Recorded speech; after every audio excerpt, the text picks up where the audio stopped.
வெளிநாட்டில் வேலை வாங்கி தருவதாக கூறும் மோசடி கும்பலிடம் இளைஞர்கள் மாட்டிக்கொள்ளாமல் கவனமாக இருக்க வேண்டும் என்று அயலக தமிழர் நலத்துறை எச்சரிக்கை விடுத்துள்ளது.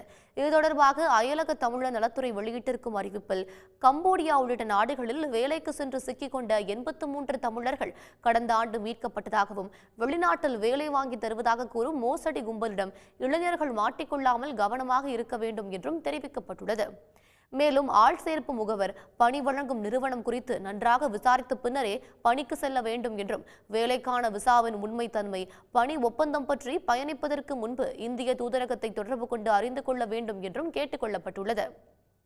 தகவல் தொழில்நுட்ப பணி என்றும், டிஜிட்டல் சேவைகளை சந்தைப்படுத்துகின்ற மேலாண்மை பணி என்றும் நமது இளைஞர்களை அழைத்து சென்று மோசடி கும்பல் சட்டவிரோத செயல்களில் ஈடுபட கட்டாயப்படுத்துவதாகவும், லாவோஸ், கம்போடியா நாடுகளில் வேலை வாய்ப்புகள் குறித்த விவரங்களை அந்நாட்டில் உள்ள இந்திய தூதரக தொலைபேசி எண் மூலமாக தொடர்பு கொள்ளலாம் என்றும் அயலக தமிழர் நலத்துறை தெரிவித்திருக்கிறது.